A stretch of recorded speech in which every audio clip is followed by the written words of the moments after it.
Welcome back to the Biblical Conservative channel. I appreciate you all joining us tonight. We're going to have a great conversation tonight.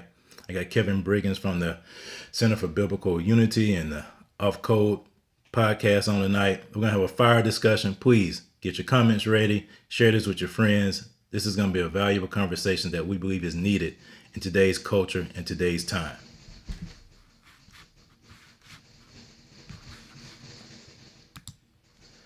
Kevin, how you doing? I'm good, man. How you doing? Good. Welcome. So before we dig in, man, if you wouldn't mind just for my listeners, giving a brief description about your background, what you're currently doing, and a little bit about the Center for Biblical Unity as well. Yeah. So as we were talking before, I grew up in Birmingham, Alabama. Grew up in the inner city. Me and my wife Shalonda is also from Birmingham as well. We've been married 18 years. We got three daughters, 13, 12, and 8. And so I've got a house full of women, you know, but it's all good being a girl dad. I did 22 years in the Air Force, and I've been in academia the last 4 years. And I'm also the general director for the Center for Biblical Unity. And we are a ministry that seeks to help Christians understand and deal with difficult issues of culture and worldview. And so you mentioned Off Code Podcast. That's one of the podcasts I do with the Center for Biblical Unity. Me and my co-host, Monique Duson. We tackle issues in the Black community, but from a biblical worldview. Gotcha. That's definitely needed for today. And so before we get into our conversation, man, I want to play this video. I'm sure you're familiar with the video, but it kind of is going to kick off our conversation because I think this conversation is definitely needed in today's time when there's a lot of discussion around what is Black culture, what defines Black culture. So I want you to take a look at this video, and then we'll respond to that.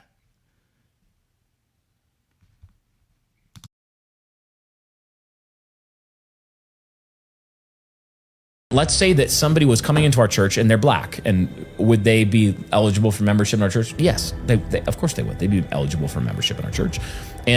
But would they be permitted to participate in, embody, and practice what I would call Black culture generally in our church? The answer is absolutely not. Why? Because the characteristics that mark Black culture as a generalization, in the same way Paul's talking about Cretans on Crete, they are evil, murderous, violent, bestial people. They steal, they kill, they destroy. They are sinful to the core. They have besetting sins that are like fatherlessness, sexual immorality. They molest children at a high rate. All of any criminal statistic that you could look at, almost pretty much without exception, they excel at them. Black culture. And it's even interesting. I mentioned it before, but like the Black guy on TikTok, he was saying, he's like, y'all crazy. Like, you're talking about this person like it's mental health. He said, that ain't no mental health. That's a demon. Yeah. So, I mean, a lot of people are seeing that. Like, this behavior is demonic. To walk up to a white girl. Either, but yeah. And to cut her throat. Because she's white. Because she's white, and be like, yeah, we got that white girl. We got that white girl. And when you think about it, you look at that culture and you say, what are the besetting sins and characteristics of it? And then you say, could somebody come in a lawful church membership embodying that culture? No. They have to self-consciously repudiate that culture.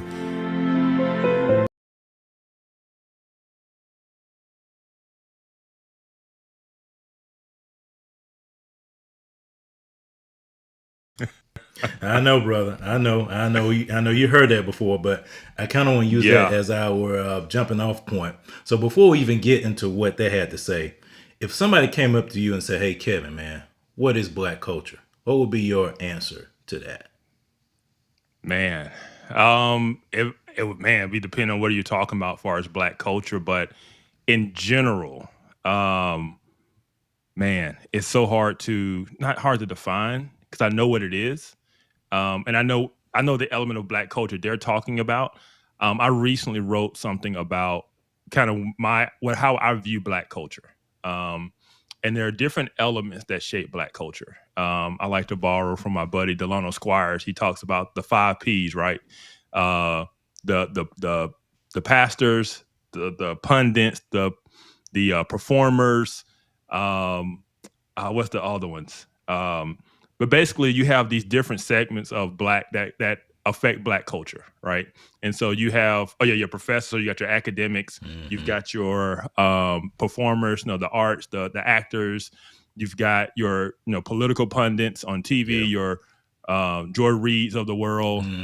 You've got you got all these different elements and the pastors, of course. And you got all these different elements that shape what black culture is, right? And I get in trouble because I was trying not to start here, but I have to go here because I get in trouble a lot. Go ahead, brother.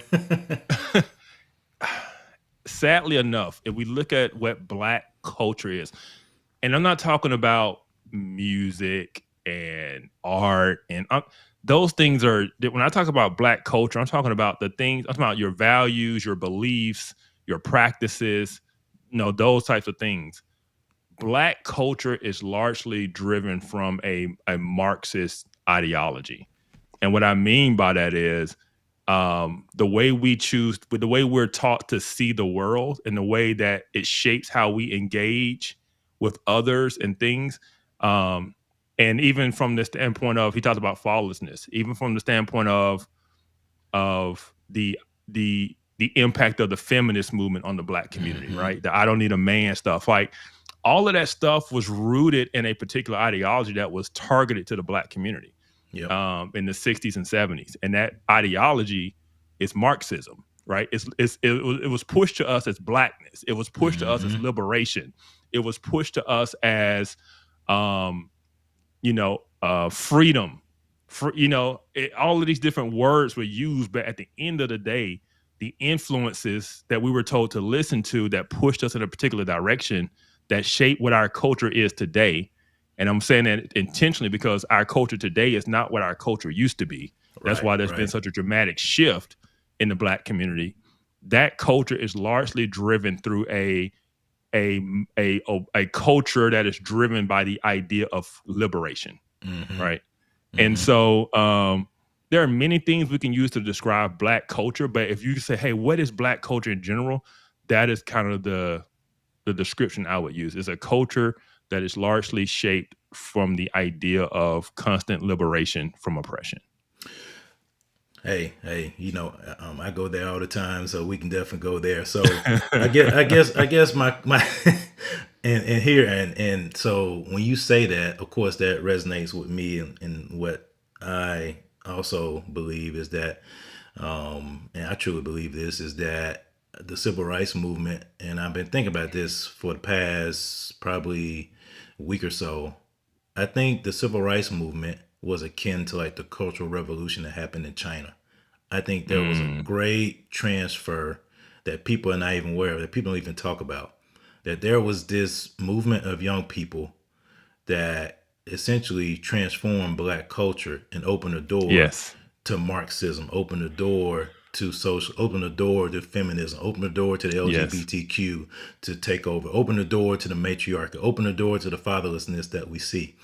And so, and the sad part about it is, I think the quote unquote, and I hate using this phrase, but the quote unquote black church was complicit and was also a driver of that Marxism.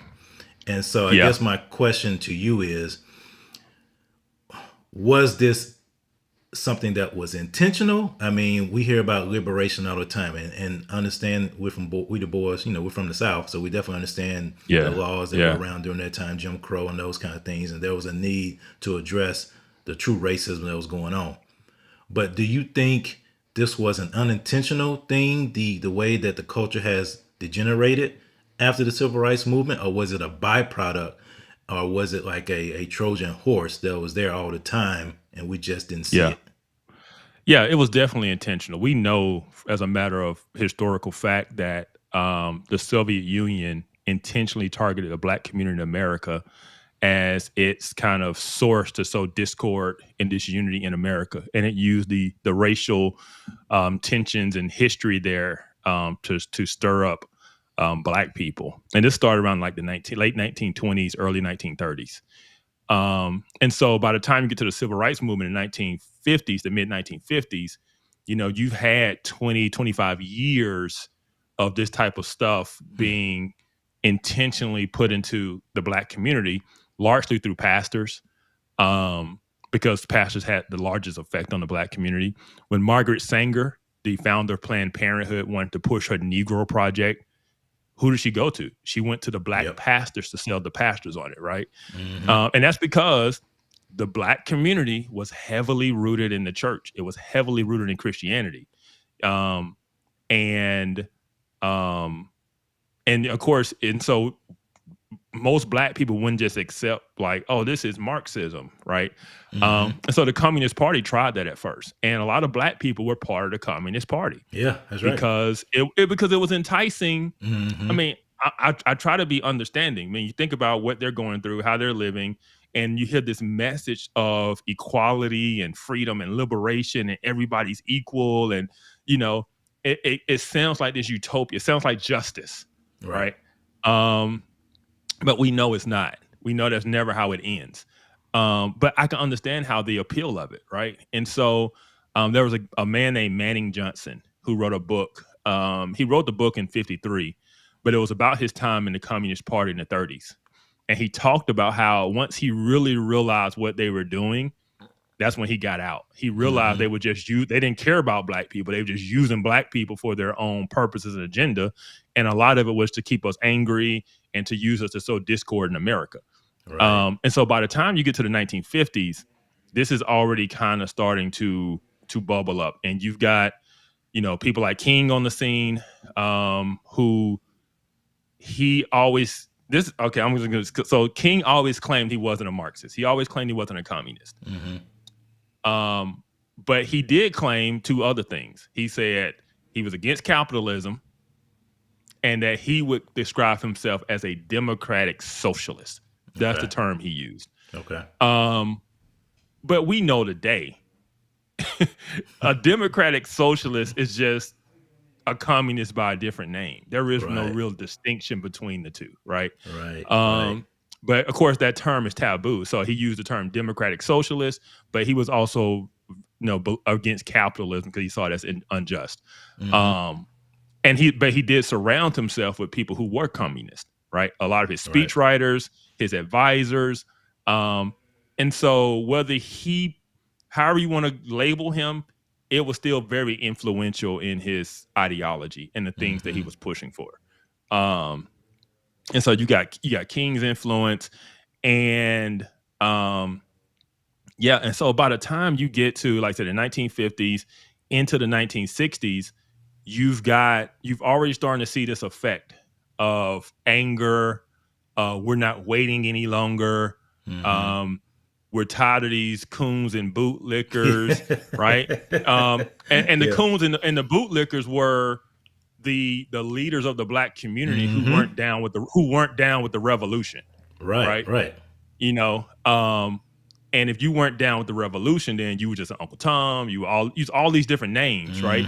And the Black church was taking a lot of heat because the Christianity isn't about revolution, right? That's not what we do in the church, right? But if you're not going along, like, and you're getting this criticism, you know, it was pressure.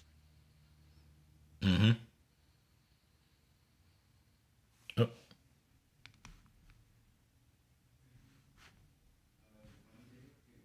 Dang it.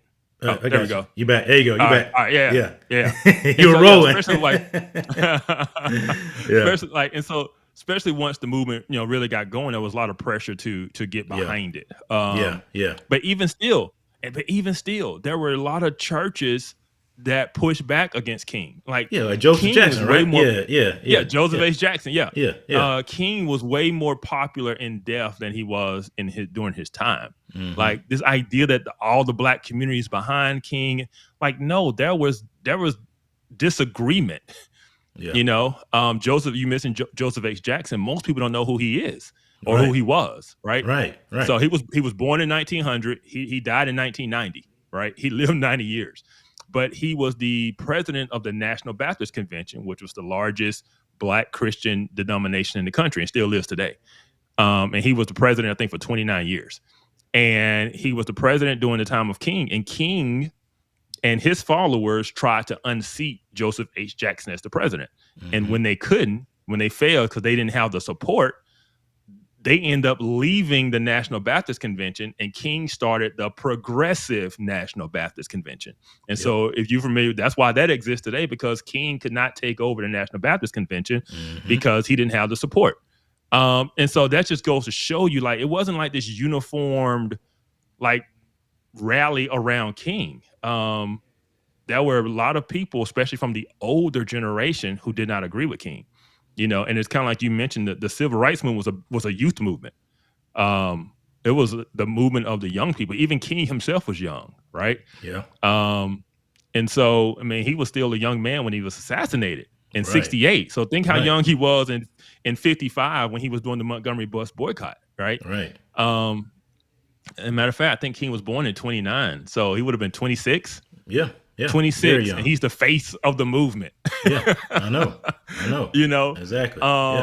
Yeah, and so a lot of these things happen. It wasn't just the civil rights movement. The civil rights movement really did open the door to the church being more about politics, everything being more about liberation from earthly oppression, less about, you know, holiness, righteousness, the you know, Christ down on the cross for your sins and freeing you from, you know, the penalty of sin and all that type of stuff. And it became way more about the movement.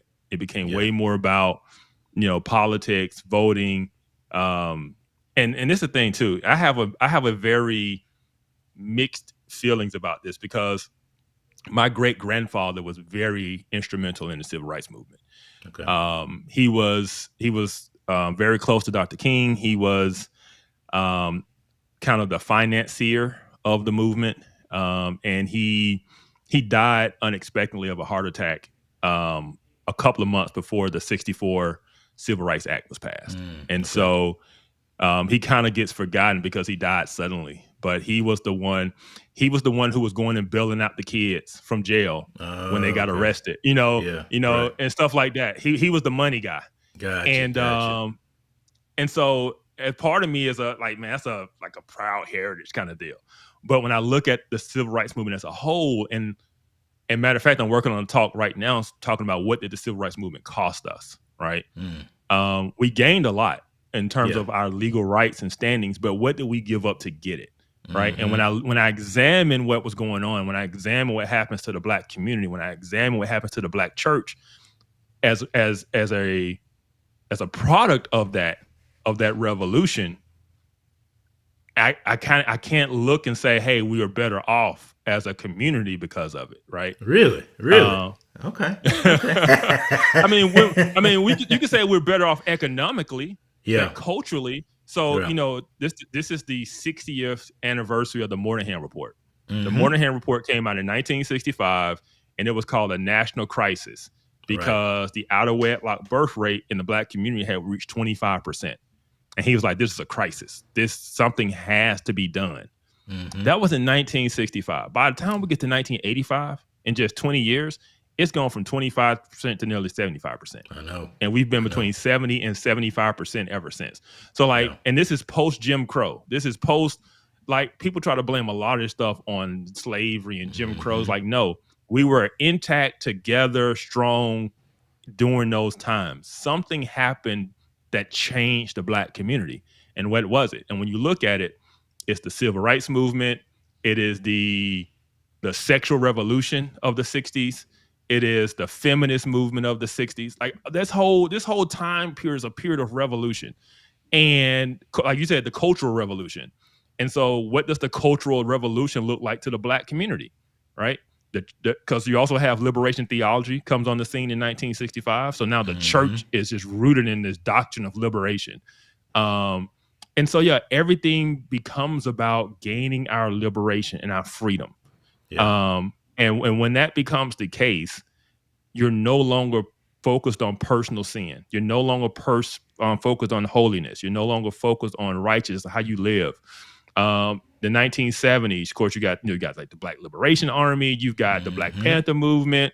You've got what we call the Blaxploitation era in entertainment. You got Shaft and Foxy Brown, Superfly and all that. Superfly, it became cool. It ain't about church no more. This ain't about Jesus. Right. We're cool. Yeah. Cool. We cool. It's cool to it's Yeah. cool to sleep around. You don't need to be with Yeah, one woman. exactly. Yeah, it's cool to And the do your women, thing. Yeah. yeah, Yeah. and then you had the war on poverty, Mm-hmm. that was signed that basically funded single motherhood. So now you got these girls saying, "Hey, I don't need a man," because Right. they didn't need a man, and so like now they're having kids without fathers. You had the no man in the house. It's all of these things are happening Mm-hmm. at once during this time, Yeah. and we know. And even if I say, "Hey, they had good intentions," and I Yeah. don't judge them, and they had good intentions, I can only judge from the fruit, right? And the Mm-hmm. fruit is what happened to the black community as a result of these movements. And Yeah. when you look at what happened to the black community, the reason black culture as a whole changed is because of these movements, right? And Mm-hmm. so what people don't understand now, a lot of what we call blackness now is a very new creation. It is a creation from the 1960s and 70s, that this idea of the fist, the afro, the liberation, the fight against, like, that was not our grandparents, No, it right? wasn't. No. And so um what happens when you have a generation that pretty much changes entire culture, and not just changes entire culture, it rejects the culture of its elders, right? Because the elders were the Uncle Toms, the bootlickers, the ones that were saying, hey y'all, let's take our time. Hey, let's do. No, they was like Mm-hmm. revolution now, revolution today, like the chance, like it. And so you get these young people riled up, and that's what they got caught up in, and then they became our parents. Yep.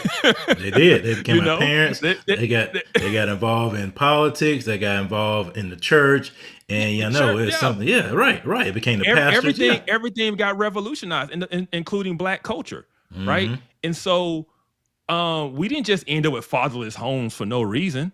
We didn't Yeah. just end up with this breakup between black men and black women.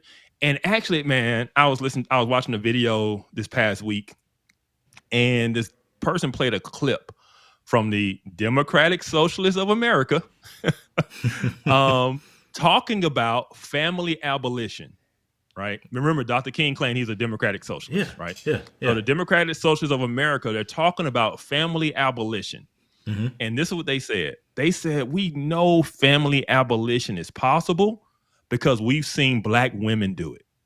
What? And I was like, yes, black women. That's what I'm saying. Like, the black community, especially black women, are the standard for the Marxist progressives. Yeah. They look at that as Yeah. freedom, because Wow. family is a marriage is oppressive. That's patriarchy, and you Yep. can't be a part. You can't belong to the community if you belong to your family, right? And so you have to abolish the Yeah. family. That's why Black Lives Matter. Before they took it off their website, one of their main goals was to dismantle the Western nuclear family. That's what they said. They wanted to dismantle the family, because in a Marxist mindset, the children belong to the community, Yeah. right? Yeah. They belong to the state. They belong to the collective, right? Yeah. And so they look at black women as black women did it. Because why? They ain't married, Wow. Wow. right? And here we are going like, man, we need black people to get married and start Yeah. families again and be strong Right. again. Like, but why are we saying again? What happened? Yeah. These movements happened. Yeah. These movements happened. We changed our values. We changed our culture. We changed everything for the hope and the picture of liberation. We got swept up in these liberation movements to the point where we destroyed our own communities and our own families and our churches. And then we look back on it, and what did they say? Oh, it was racism and white supremacy that did it. Yeah. It wasn't. Yeah. It wasn't. We survived racism and white supremacy. Right. We survived that. What we could not survive, and I wrote in one of my articles, I was like, look, the Marxist progressive did to us what the KKK could only dream of. Yeah. Right? This wasn't white supremacy and stuff. We survived that. We fought against that. We came together around that.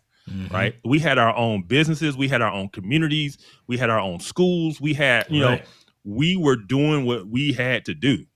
It wasn't until we got swept up in this idea of liberation that we decided to liberate ourselves, not just from white supremacy, but from the ways in which our previous ancestors had lived and called us to live, right?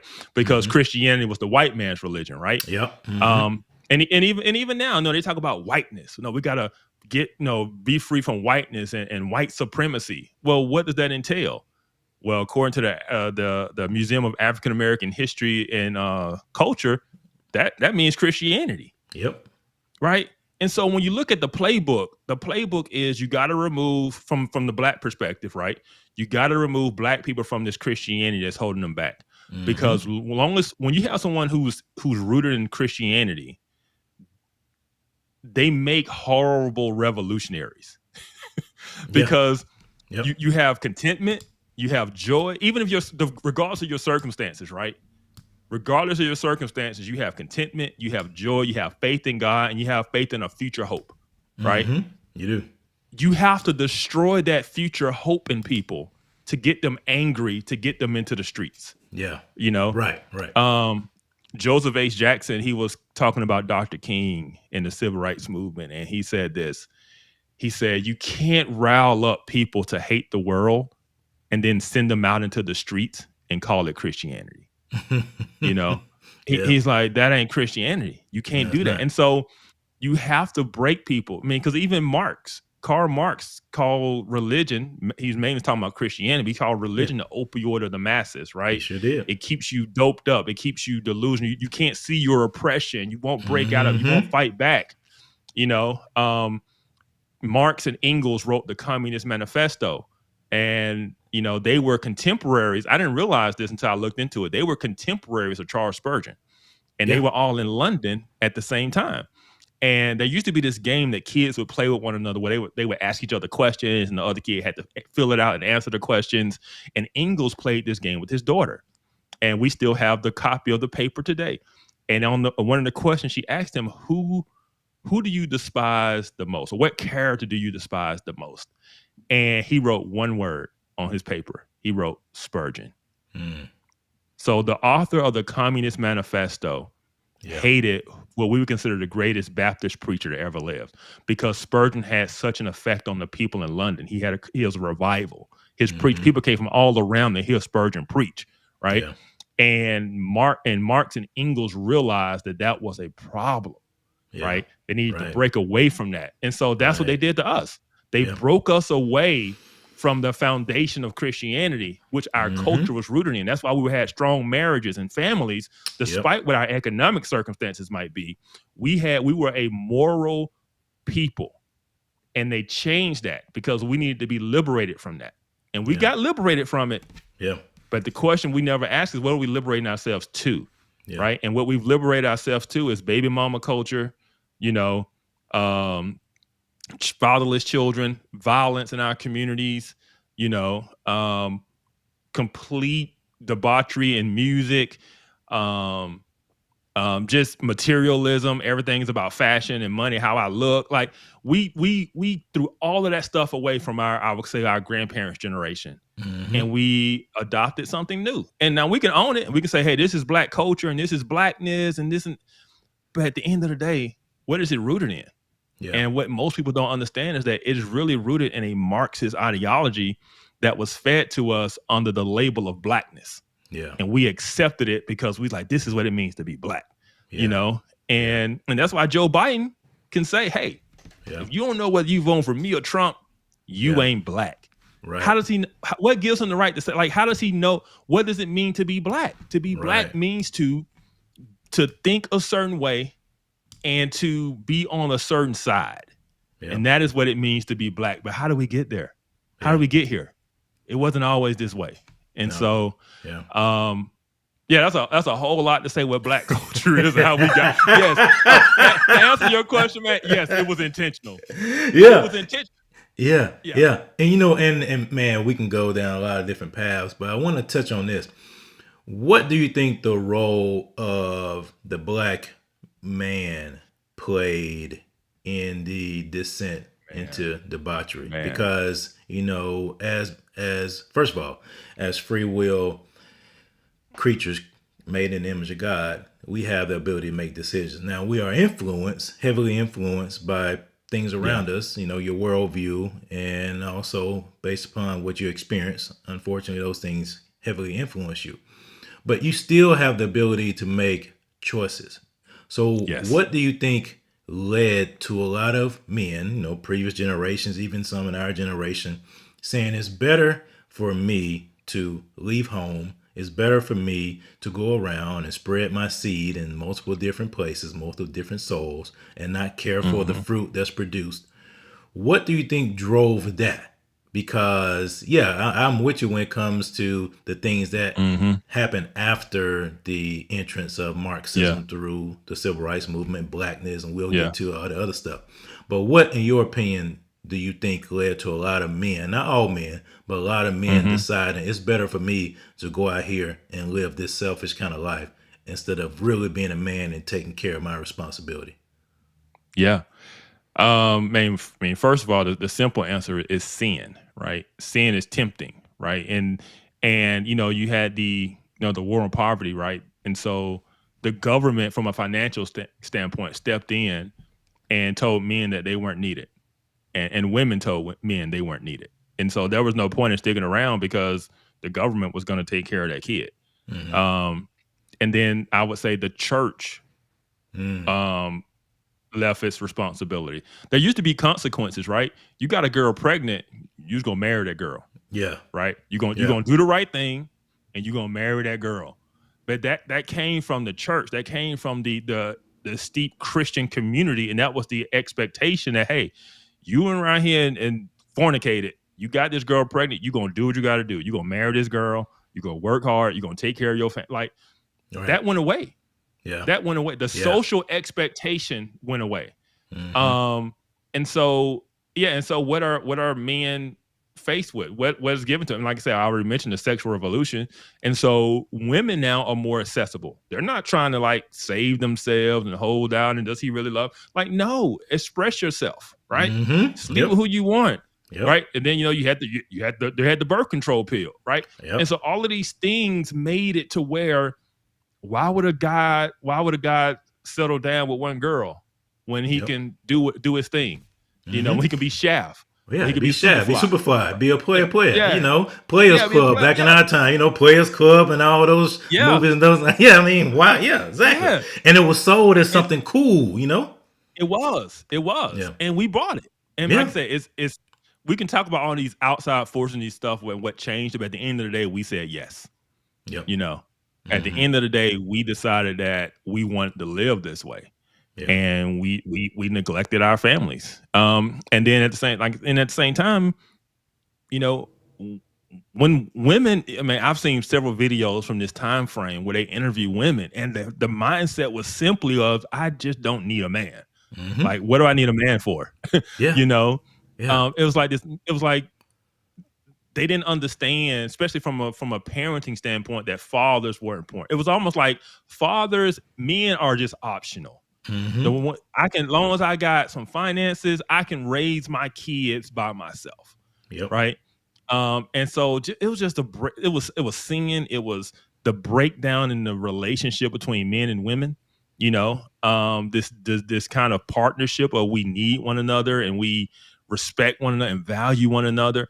And now, man, you go into it. I'm in some of these groups online just because I like to just keep my ear to the ground of what's going Mhm. on in the culture, and to see the way black men and black women view each other, it I is know, man. crazy. It's like I know, man. it is. They're so far apart. Yeah. Yeah. And I mean, Kevin Samuels, man, he started something. I didn't agree with everything Kevin said, but he brought light to some real issues that we have. His solutions wasn't rooted in a biblical worldview. Yeah. But he was able to identify some issues between black men and black women that stems all the way back to those times. And we've just had decades of it. And Yeah. now, we just don't know how to communicate. The black patriarchy has been in charge for so long. It's hard for black women to let black men lead. Yeah. And black men a lot of times don't know how to lead, just to be No, honest. because they haven't Right. had a father to show them how to lead. They haven't man. had a father. They Yeah. haven't seen it. Right. They don't know they're not rooted in the biblical principle of husbands love your wives as Christ loved the church, and to understand what that means, right? Right. And to be sacrificial towards your wife and your family and lay your life down. And this is the way I explain to young couples when I'm talking to them about marriage, because the scripture clearly say, wives, submit to your husbands, right? And I was like, I tell young men, look, that's difficult for her to do, but it's much easier for her to do it if she feels as if you have her best interest at heart. Right. If you are loving her as Christ loves the church, which means you are loving her from a sacrificial standpoint. You aren't being selfish. You ain't playing video games all day. Yeah. You ain't, you know what I'm saying? You ain't, Right. You handling your business with the finances. You're not being selfish and going to buy a new PS5, whatever. Like, right. If you're leading in a manly and godly way, even when there's disagreement and you have to make a decision that she might not agree with, she can respect you for it because she knows that you're doing it because you believe it's best for her family. Yeah. Right. Yeah. When you live that way, it's different, but we don't know how to live that way. Yeah. Black men don't know how to lead because we haven't seen it in our homes and we weren't raised to it. And black women have been in charge for so long, they don't want to. They're just not going to give it up. Yeah. They're, as they say on I'm looking for a partner. Yeah. Right. They're not looking for husbands. They're looking for partners. No.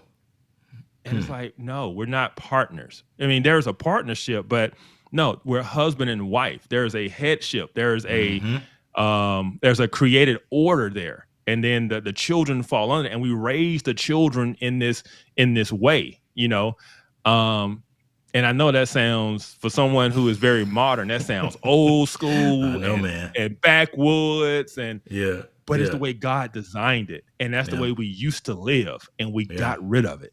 And ever since we got rid of it, we've had these problems, right? And the only solution, that's what I'm saying, Kevin Samuels was trying to fix it the best way he could. Hey, ladies, you lower your expectations. And when you do, hey, if he exercises his options, you need to just take it and don't break up your family. And stop. Yeah.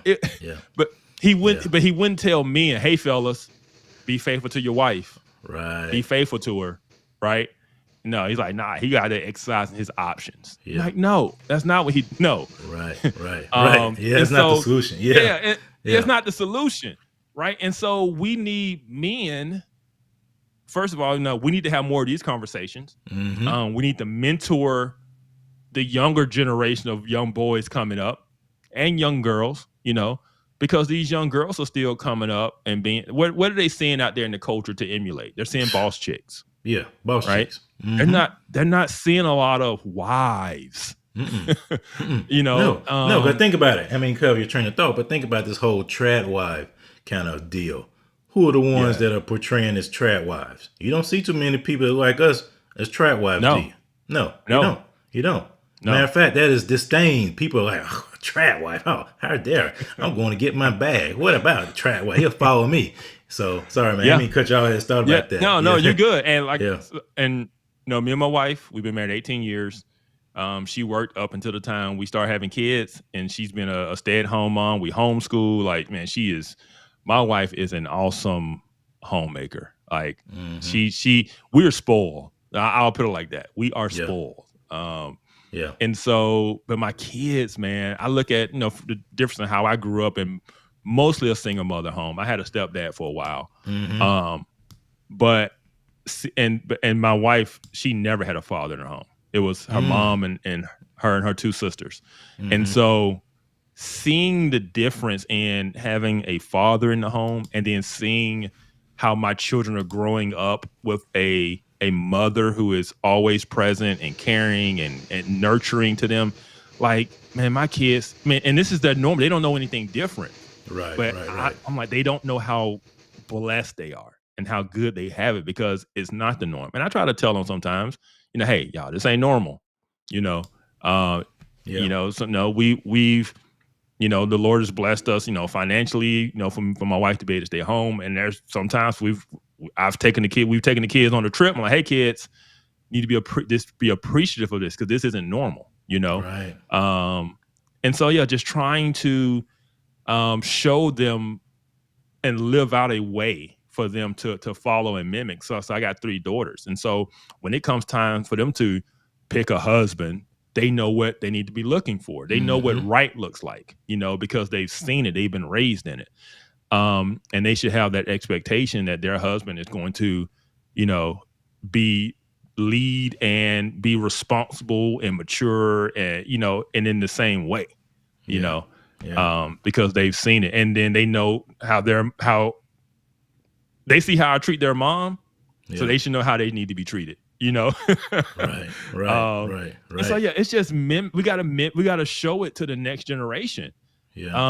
And we gotta get them away from the sexy reds and the Megan young Stallion, boy this young and boy, like, and all this stuff, man, and all this craziness, man, and it's so true. You got to, man, because I kind of grew up in a similar situation. My dad left when I was 8, so man, it was just me and my mom, and so me and my wife been married for 20 years, man, and so I have a daughter and a son. So my daughter is the oldest, so she knows what it looks like. They both know what it looks like to have a father who's in the home, who's active, not just a body.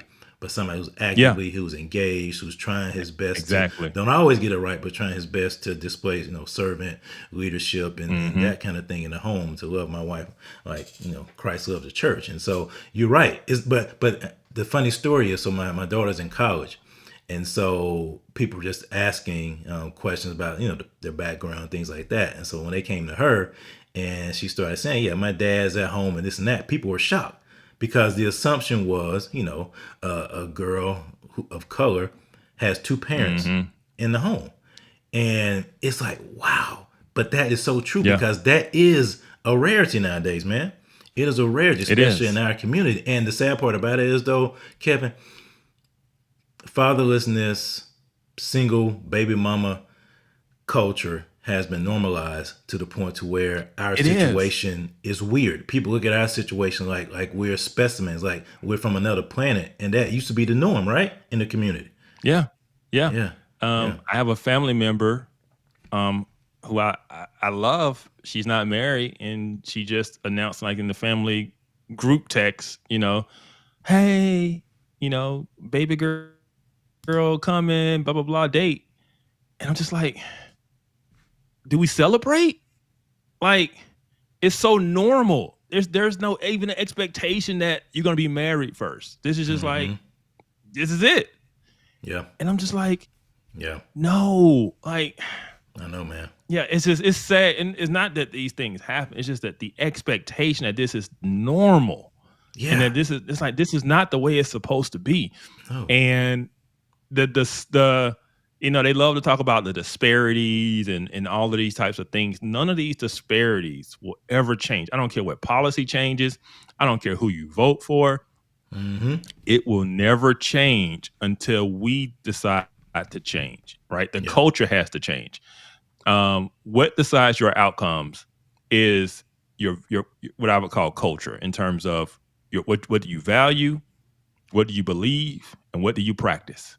Yeah, those things are going to determine what your outcomes are, right? The example I like to use is, you have one culture that really values basketball, and they spend 1,000 hours a year practicing basketball, dribbling a basketball. And you have another culture that values math and science, and they spend 1,000 hours a year studying math and science. Why in the world do we think that outcomes in these two groups is going to be equal?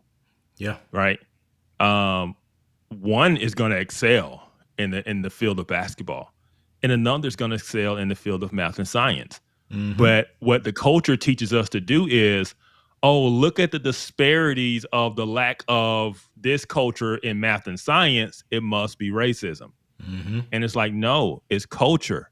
Yeah. It's what you value and what you practice. That is what that determines your outcomes.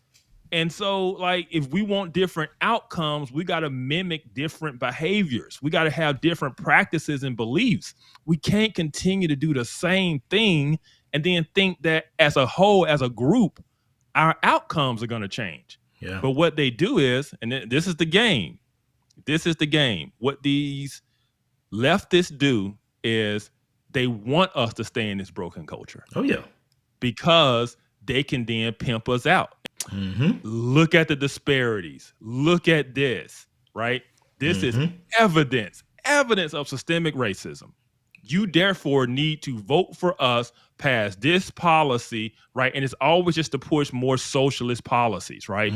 Because the government needs to do more to overcome these disparities, Right. you know? Right. And it's like, no, we need to change. There's no reason we can't be, not even, this is another thing that gets me too. These disparities are always compared to black, white, right? Always. It's always black and white, as if Always. black people and white people are the only ones in the country. And they act like they're not just them. We act like we're 50% of the country. Yeah, we do. We act really like do. there's so many of us. It's like, no. No, man. Our level of importance and our level of representation far exceeds the percentage of the country we actually make up. Right. And so, but when you have these we're not that large of a population. But when you compare it to all the other groups out there and how they're doing, whites aren't even at the top. Like, but we're comparing ourselves to this black-white paradigm to prove about systemic racism. But when you throw the data in there from all the other ethnic groups, there's no pattern of systemic racism. Nope. Because it's not like whites at the top and everybody else down below them. No, that's not the way it is. So if other minority groups in this country can do it, including those who are very black and brown, then there's no reason why we can't do it. The difference is culture. The difference is, what do you practice and what do you value and what do you believe?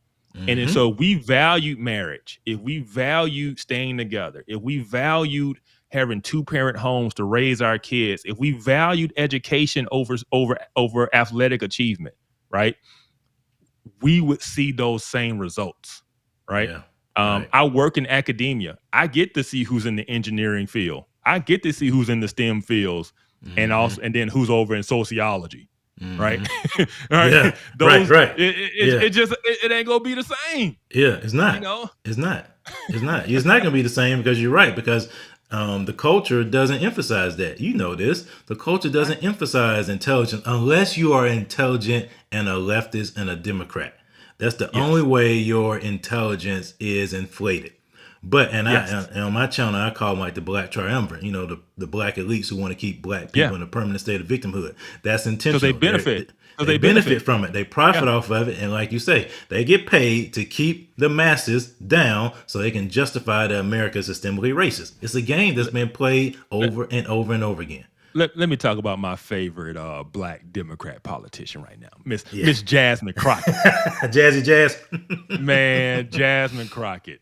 And she's the most obvious, right? Yeah. So Jasmine Crockett grew up in a well-off suburb of Dallas, well-off 2-parent home, went to private schools, very expensive private schools, went to a very private, expensive college, came out of there, went to law school, became a lawyer. Like, this woman is very successful, did not grow up in the hood, grew up very suburban, private school. She does not talk the way she talks in front of the camera. Nope. That is not her natural vernacular. She is doing that. She's playing a character to appeal to a certain demographic, to get elected, to stay in power. Like, she is promoting this ignorant street culture. Yeah. Right? But that's not who she is. That's not the culture she's from. And so there's this video from a couple years ago before she got into Congress. She was in the state Congress in Texas, and she was just talking just as normal. Like, I never thought I'd be here, and I really appreciated this opportunity, and she's just talking like herself. Then you fast forward, and it's like, and I told them, and this, right? Like, that's not even you. No, it's not. But why do we have to promote that? Yeah. Why is she promoting that for other women and other people to mimic and to look up to? Like, stop. Because that's blackness. That's blackness, Kevin. You know, I know that's performative blackness. That's why I labeled it. It's performative blackness.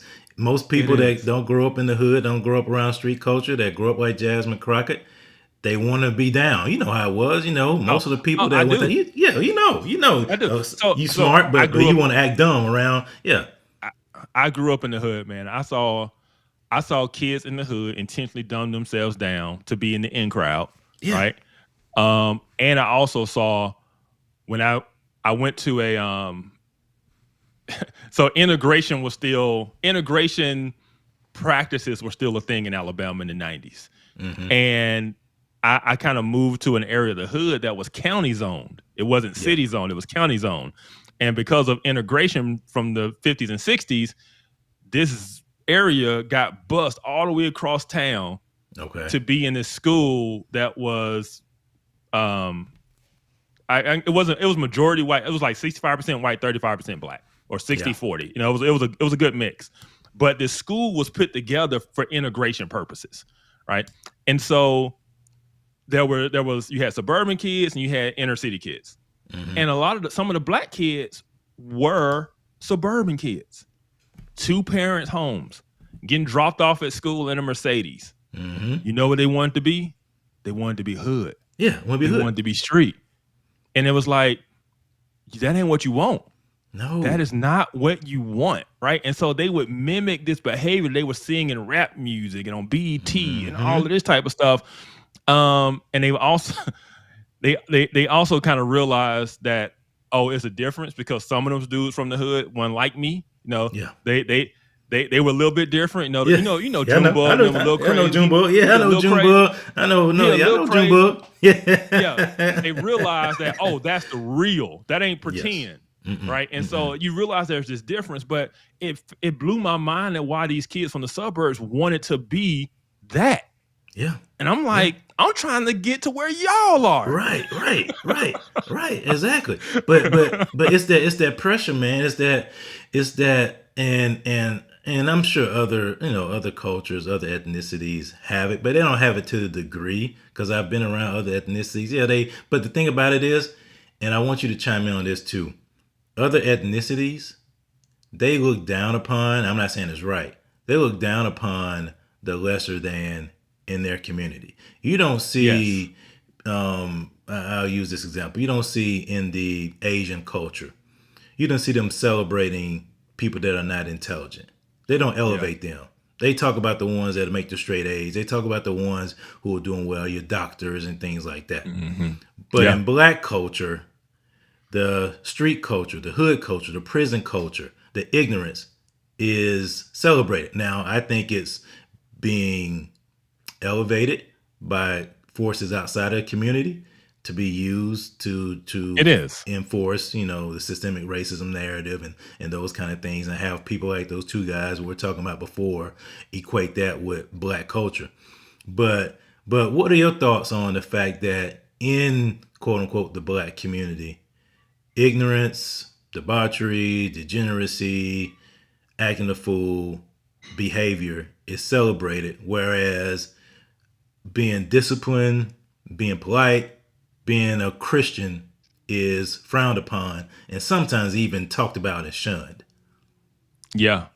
Like I said, a lot of that is due to, entertainment, music, movies, the image that is portrayed. Black people talk about black people determine what's cool, not just in the country, but in the world. Around the world, they look at black people like black people cool.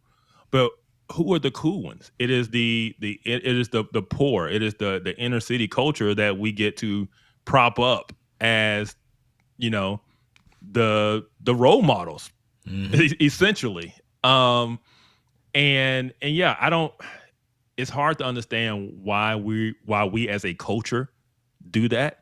Because this is the thing too, even people who aren't from that culture or don't live that culture, right? We'll still bop the music. We'll still mimic the dress, And it's like, why does this have such an influence on us? Right. Like it should be the doctor down the street, right? It should be, the guy that is, been married to his wife a long time. He's a police officer and raising his, like, those should be the role models that we uplift. And it's, I keep thinking, the Cosby Show, right? It's been a long time since we had a role model to look up to, like, that is what it should look like. Yeah. Right. Yeah. Right. But that's what we should be propping up as the standard and the goal and the culture. But instead we prop up, and this is why, I responded to those guys in that clip, and they appreciated my video response to them. But I said, look, Black people were partly responsible for this. Mm-hmm. We're partly responsible for the misconception that these guys have, that what they're seeing on TV and what they see in the news is representative of Black culture, right? Like, no, that's street culture. Mm-hmm.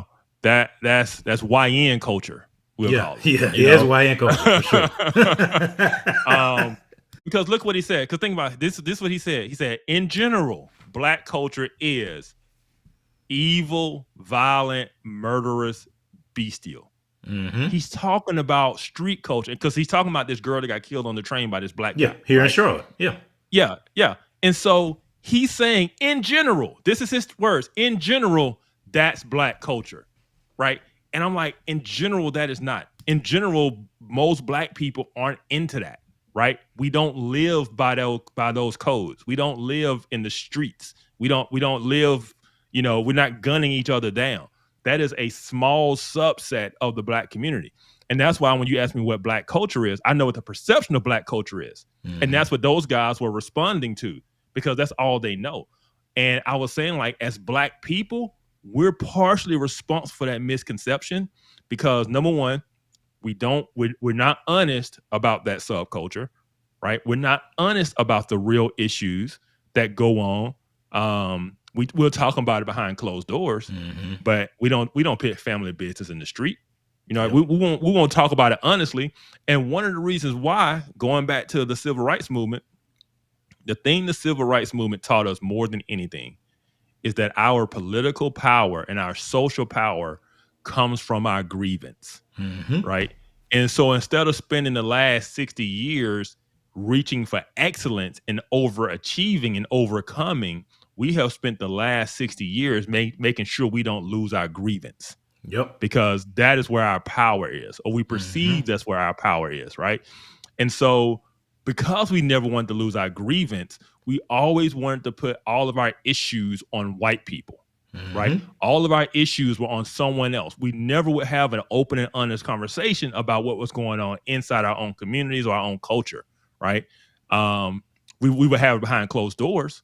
We might say, these YNs need to get together. They need to stop killing each other. They need to do whatever. But mm-hmm. when it came to the public, we were like, we need more funding and programs for these kids. And more resources. We need this. Mm-hmm. Like, it was resources, mm-hmm. Brandon Johnson in Chicago mm-hmm. still saying that same thing, right? Yeah. It's like, but that game is run out.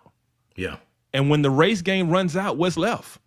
Yeah. When guys like in that video going, we're not buying this whole thing anymore, right? We're just going to call it what it is. This is what's something's wrong with Black people. Mm-hmm. And even though they're wrong, I was like, man, I don't blame them, because what's the perception that we promote?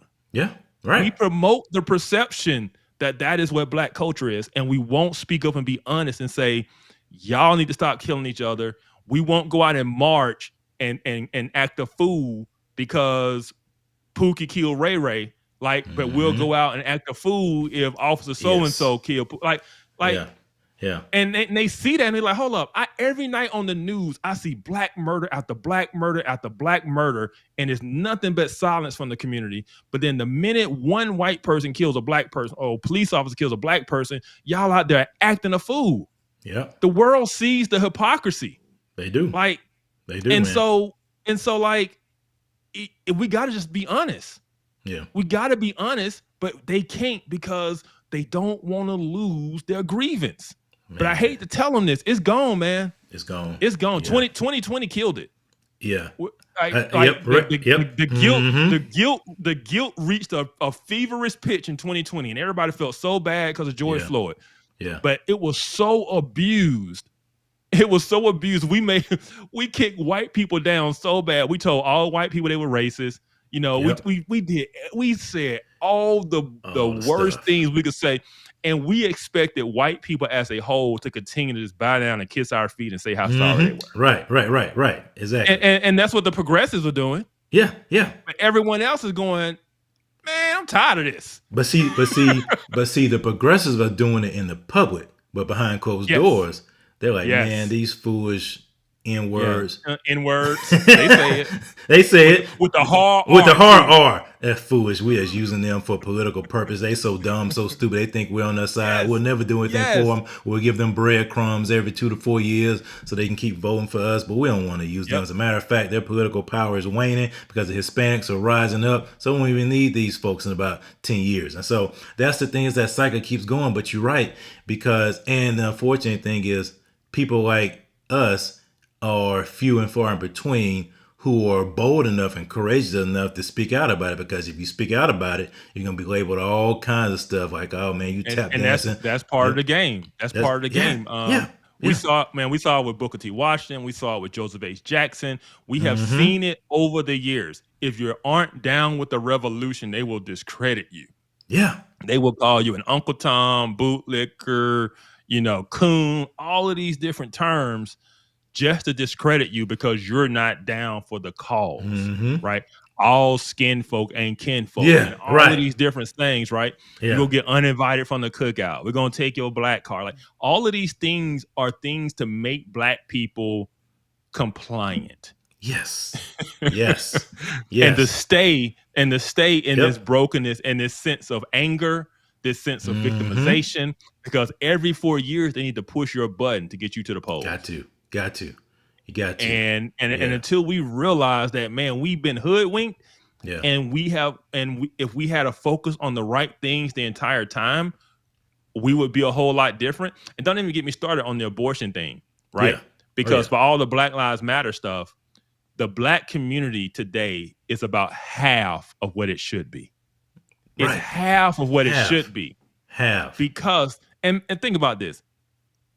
They have convinced us that the Republicans, that the conservatives are the white supremacists who want to kill black folks and exterminate black people. But it is the conservatives who are saying we got to stop killing these babies. It's the conservatives it's the white conservatives that are down at the abortion clinic trying to convince a black woman not to kill her baby. Exactly. And it's the Democrats, it is the people who claim to be our allies that are saying, hey, we'll open up a new abortion clinic in your neighborhood with no restrictions, right? Yay, women's rights, right? Yeah, right. Because they want you to kill your kids. Yeah. and you and I are both from the South, in Alabama and in Mississippi. Most black people we spread it out, but most of us still live in the South. Yep. In the South, in the southern states, when it comes to abortions, because this is what they'll tell you. This is what I've heard black people tell me. Oh, these white people just want abortions to stop because they want more white kids. And it's like, no. First of all, we're way overrepresented in the abortions. But in the South, in Alabama and in Mississippi and in Georgia, we account for like 65% of all the abortions. Wow. We are the abortion kings and queens in the South, right? And so it's like, no, if abortion stopped today, the black community would increase, right? We're the ones suffering, but we have convinced ourselves that the ones who are our allies are the ones who convince us to kill our children. And we talk about black lives and the black communities. We are about 40 million people, and we should be about 80. Easy. But we've killed off the next generation. Yeah, we did. But if you say that, you the Uncle Tom. Right. I know. It's You like, just doing the white man's bidding. Yeah, you just tap dance for the white man. Like, no, man, I'm trying to give you some biblical truth. I'm trying to help you to preserve life. Oh no, man, you're a black face speaking white supremacist talking points. Like, what? The craziest stuff. Because we've been hoodwinked. We've been hoodwinked. Yeah. And we've been basically just programmed to believe whatever the Democrat Party talking points are. And I'm gonna tell you right now, I blame the pastors. Oh, it's all on the I pastors. blame my It's I all, blame my it's churches, all on them. man, It's all on the churches, because man. they Yeah. sold us out, man. Yeah, They sold yeah. us They out. sold us out, man, and that's why I call them church plants. And a lot of folks Yeah. didn't like that, but that's what they are. They planted in the community, and it's not every. And I always qualify, say, when I talk about black churches, I'm not talking about churches that are predominantly black. I'm talking about the black liberation churches, the ones that Yeah. have Like a this. pastor. The Yeah, yeah, black the black churches that we're not talking about, no, we're not talking about. exactly, exactly. Yeah. Right. I know many of those pastors. Yep. Me too. Yeah, Mm-hmm. they say the same stuff we're saying, and they Yeah. see it every day, and Yep. they feel like the minorities in their own denominations, Yeah. right? I know. Yeah. Right. Right. And so Right. yeah, Yeah. Yeah. and so and so the pastors, they sold us out, man. And this is the problem. This is one of the things too. When we've had the conversation, and Dr. King is a sacred cow, right? Mm-hmm. And a lot of times people just turn you off if you automatically go down the road of denigrating Dr. King. So I try not to do it, even though I have a lot to say. But a lot of these pastors, the reason that they are the way they are is because Dr. King is the standard. And they're just simply mimicking Dr. King, right?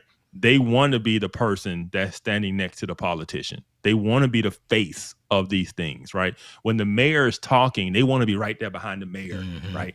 Yeah, and then come up, Pastor, you want to say a few words? Yeah, Mm-hmm. That's what they Mm-hmm. want. They want the prestige and the honor that Dr. King got, and that's what they're all fighting for. Mm-hmm. And they've all sold themselves out to this Democrat Party. Yeah. And in doing so, they've sold their churches out. They sold their congregations out, who are also full of women, you Right. know? And so when you see it just angers you, man. It does, man. Who was it? Was it I saw a video today, and it was I want to say it was one of the Winans. I don't want to be wrong. Oh, I think you talking about Marvin? You talking about Marvin Wines, who was I think with the money. line, with the money line? Yeah. It was Marvin. Yeah, it's Marvin line. Yeah, man. Yeah. Man. That's what, Yeah. man, it angered me so bad because It did. so for those who haven't seen it, Marvin Winans is if you ever been in black churches, a lot of times we give in a way that is to put pressure on people to give. We Yep. make it very Mhm. public, and we praise people who give, right? Yep. And everybody wants to be the person that looks like they're giving and says the pastor says great things about them. And this lady walked up there and she gave a check for $1,000 and another check for $250. And he was like, see, y'all ain't listening. Y'all ain't listening. This ain't what I asked for. I said those who got 1,000 and another 1,000. Yeah. Right. And she said, oh, Pastor, I'm sorry. She said, I'll work on the other 800. He was like, yeah, but y'all gotta listen. That ain't what I wanted. Yeah. This woman just gave you $1,200. She I don't have know. the other 8 to I give you. know. She just gave you $1,200 and you just threw I it back know, in her man. face because it wasn't $2,000. It wasn't $2,000. It wasn't, And man. I'm just like, and she feel now. First of all, she's embarrassed because the pastor has now called her out and denigrated her in front of the whole church because she only gave $1,200. But I was heartbroken for her because I'm like, she has basically been taught to worship this man. That's what it is. Because she gonna come back, she gonna get that. She gonna get it. 800. She gonna get the 800. She gonna get it, and that's what it is, man. And that's another aspect that we need to talk about too. And I know Was it Marvin Sapp? Somebody in chat. Was it? No, was it Marvin Sapp? it was Winans. It's It was Winans? Marvin Winans. Yeah, it was Okay, Marvin Winans. okay. It's Perfecting Church in Detroit. It's Marvin Winans. Yeah. Marvin L. Winans. That's who it was, and so, but he's not alone. He's just happened to be a little bit more public with it. But it happens all the time, especially around this time of year. Now it may happen in predominantly white churches. I don't know. I haven't been in too many predominantly white churches, but I know, and it's something that it happens where it's the worship of the pastor.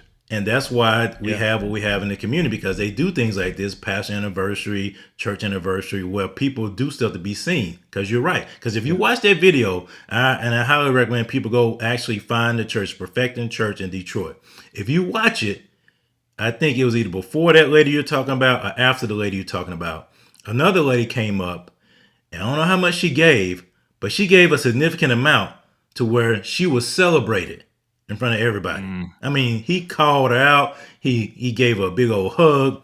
And that's why they do these open offerings in the church. Yeah. And the Bible tells us not to do that. Jesus warned, don't let your right hand know what your left hand's doing. Don't do it to be celebrated. But that's what they do. And you're right. It's manipulation to put pressure on other people. And you know it's true. You know it's pressure because if you sit in that congregation, you're like, man, you know, I'm not in the line. And I'm not getting the money. Yeah. Close the doors. Yeah, exactly. Marvin's out. Close the doors. Let's just close the doors. Close the doors. Right. But it's that pressure, man, and it's that pressure to conform. It all goes back to that pressure to conform, and it's sad when you see that. But you're right, man. This man, we could talk for another hour or two about those practices in the church when it comes to giving, man. Yeah. And the pressure they put on people to make them worship the pastor. Yeah, but back to what I was saying, I blame the pastors for where we are because it started with the breakdown of the church. And these pastors, man, they're I see their sermons online. I see the Jamal Bryants. I see, you know, and it's like, man, you could have just stayed home and watched MSNBC because that's all they just said. That wasn't even a sermon. He didn't even come from a text. Right. You know? Right. Exactly. Yeah, I know he did. And most of them don't. They don't come from a text. Or if they use it, they misuse it and abuse it and twist it. The text is a springboard to get to what they want to get to. But I feel it's bad because I see the people sitting there shouting, saying amen. Yes. I'm like, he's not giving you the word of God. No. Right? And that is why we're in the situation we're in. Yeah. Right, man. And it's sad that it happens a lot. But those are all contributing factors to what we're seeing. So I guess the question I have for you is, can quote unquote black culture be reformed? Can it be reformed? And if so, who should be the primary drivers to reform it? Yeah, it's you say reform, it's got to be a revival. This is it's got to be a spiritual revival, man. Yeah. And it's got to start with the men. It's got to start with the men in the pulpit. Yeah. Because that's where it is. It is this is play this. That's where it went wrong, and that's what it's going to take to fix it. Yeah. And I love my buddy, you know, Chad O. Jackson and the things he's doing. He's got a new documentary on Dr. King out. And the reason Chad is doing this, not because he wants to tear down Dr. King, but he wants to free people from the idolization of Dr. King, because that's what we're following. And this is the path he set us down, right? Yeah. And if we are ever going to reconsider how we got here, we have to break the idolization we have of Dr. King, right?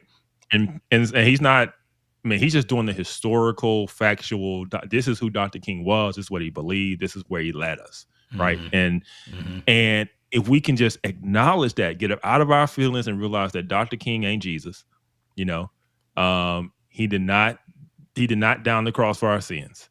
Yeah. Right. And just really look at it and say, wait a minute, are we really better off since then? And I think we can say as a whole, no. I mean, we just want to say economic success, yes. But we're not just talking about economic. We're talking about just as a community. Yeah. As a community, are we better off today as a people? And I would say no, we're not. Yeah. And a lot of that has to do with the impact that Dr. King had on the church and on everything else. And the reason our churches are so broken today is too many people are trying to mimic who Dr. King was and what he did. Dr. King didn't preach the gospel. Nope. He didn't preach Jesus' death, burial, resurrection. He didn't believe it. He used Jesus as a moral figure to push what he believed was right ethics, right?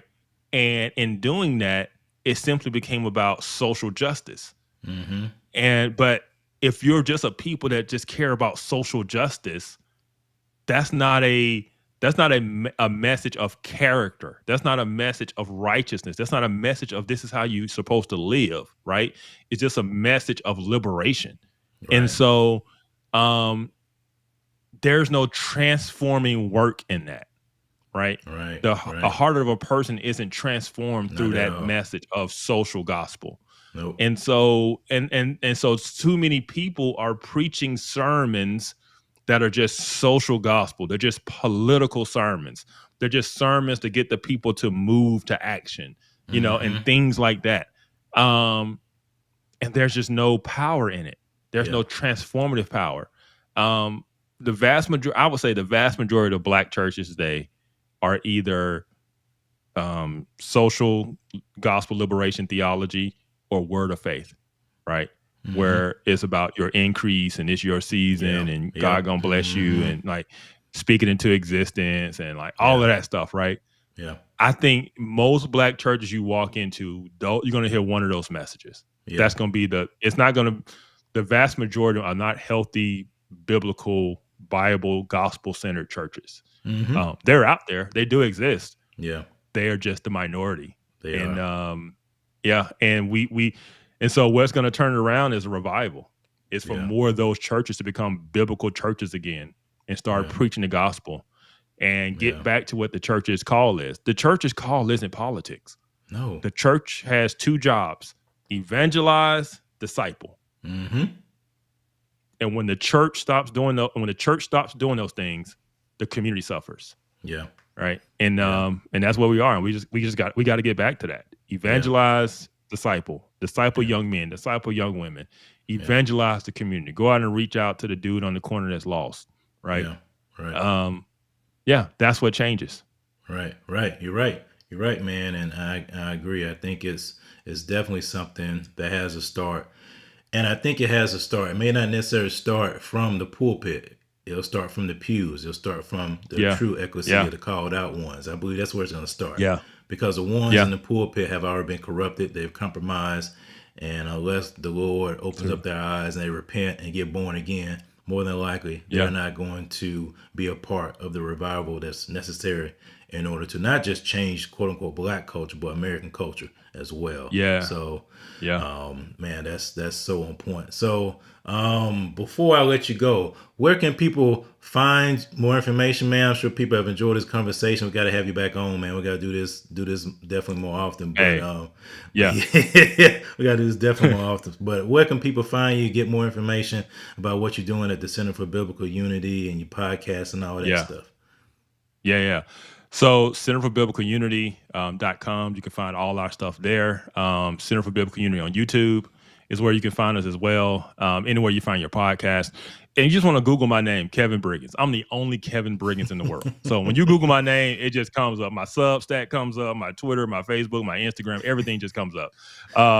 And so but if you go to the Center for Biblical Unity, you're going to find like all the work that I do there. Yeah. Awesome, brother. Well, I appreciate it, man. Definitely enjoyed it. And I know we two Southern boys. I know you from the B-Ham, and so we definitely homeboys. And so before we go, definitely get a big roll tide before we end the roll tide. That's right. Oh man. After this weekend, if you got them, smoke them. That's right. 6 in a row, baby. Yep.